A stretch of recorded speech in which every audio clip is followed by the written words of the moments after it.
Chris, just your overall assessment of the game. Obviously, you had a 21-point lead, and they clearly got back in it in the fourth. And then just your overall thoughts on it. We'll take the win. You know what I mean? It's not always going to be pretty. We played well pretty much most of the game.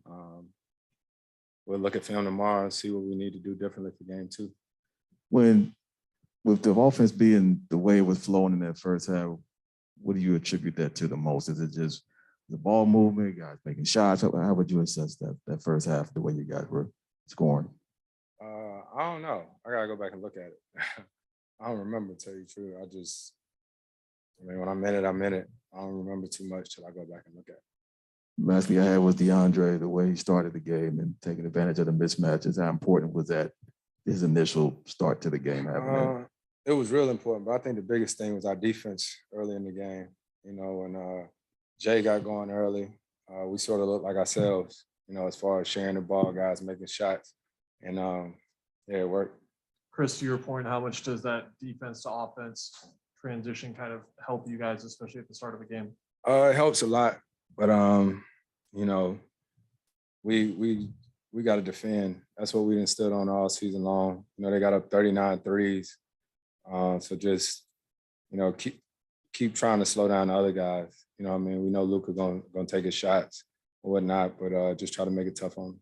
How nice was it to see Cam and Jay be able to knock down a few? It was real nice. To see the way the guys on our team work day in and day out, you knew it was bound to happen, but that's one game. You know, we got to, you know, let this one go, get ready for game two. You mentioned, you know, Luka's going to get his, but did you feel like you guys at least made him work for what he got tonight? I don't know. I got to go back and look at it. I don't know. The wear down effect is something you guys talk about a lot. Did you feel like that was starting to kind of kick in that third quarter when you were able to put some distance? Yeah, somewhat. You know, we try to be consistent on both ends, offensively and defensively.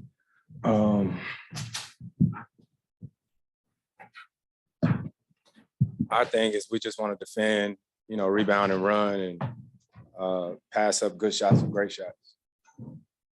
Hey, Devin, since you're here, taking away the final 6 minutes when things got a little tighter, did this feel kind of like the regular season Suns that won the 64 game, you know, that shared the ball and do all that stuff? It seemed like it was clicking for a while.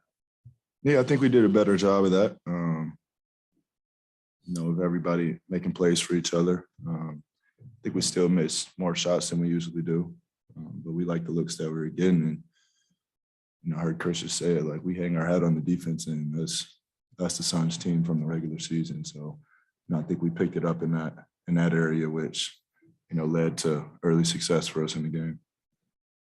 There was a stretch, obviously, in that first half where Brunson, came into the series on fire from the Jazz series. I think at one point he might have been 1 of 6, 1 of 7. What did you feel like you guys were doing defensively to neutralize him in that first half? I mean, just trying to stay in front of him. He's actually, you know, for his size, he's really good in the paint. He's really good with his footwork and pivoting and getting people off balance. But, you know, we just want to use our length against him and just make it tough on him. How'd you feel with your second game back from the injury? Do you feel much better or same as the last game? I feel great, man. Ready to go. Book some of the individual defensive plays by you guys tonight. Bless you, Chris.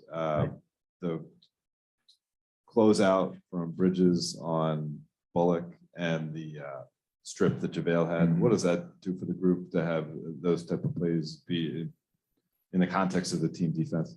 Yeah, I mean, that's just energy plays. You know, I don't think those two plays are very tough to make. You know, for Vale being 7-2 and sitting down and guarding Luka, it's a tough matchup. And, you know, getting the ball clean and getting out in transition was very impressive. And, you know, I close out from Mikal. You know, that's what we call putting out the fire. I mean, like, I don't think that was our rotation. He just made a play on the ball. And, you know, that's why he should have been Defensive Player of the Year. Look, Chris mentioned that a guy like Luka, he's going to get his points and whatnot, but do you feel like you guys made him at least work hard for what he got tonight? Yeah, at times.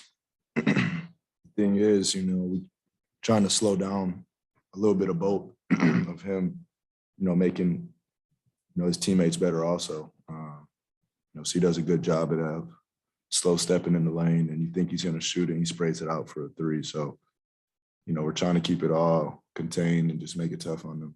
We talked a lot about DeAndre's ability to punish some of those mismatches and whatnot in the paint. How did you feel he did tonight against that type of thing?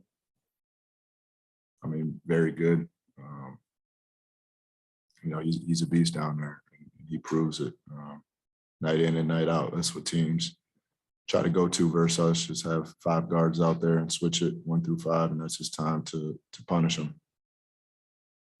Chris, Monty said when he took you out in the third quarter that you had some choice words for him as you were walking back to the bench. You played under 30 minutes tonight. Do you feel like after that first round, maybe you had to play a little bit more with Book out? It's nice to play fewer minutes, or were you kind of itching to get back in the game? First and foremost, I just want to win. You know what I mean? Like I usually don't do that, but I was just told coach I ain't play much in the second quarter. So it's not that I don't trust my teammates or nothing like that. I just be wanting to play. You know what I mean? But I'm glad that me and coach got that relationship, that he know that it wasn't anything malice, anything like that. It was just I wanted to play.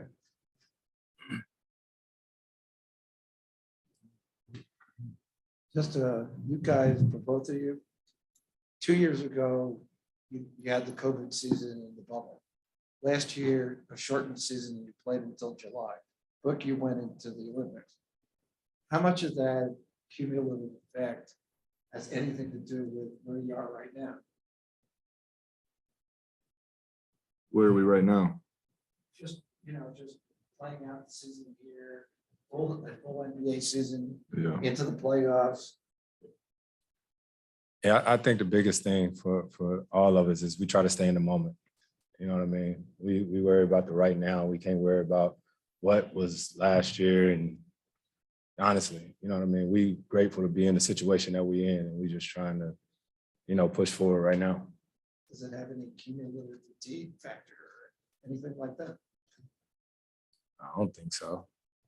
That sound like that's mental. You know what I mean? I don't think we was thinking about it till you just said something about it. Appreciate it. No problem.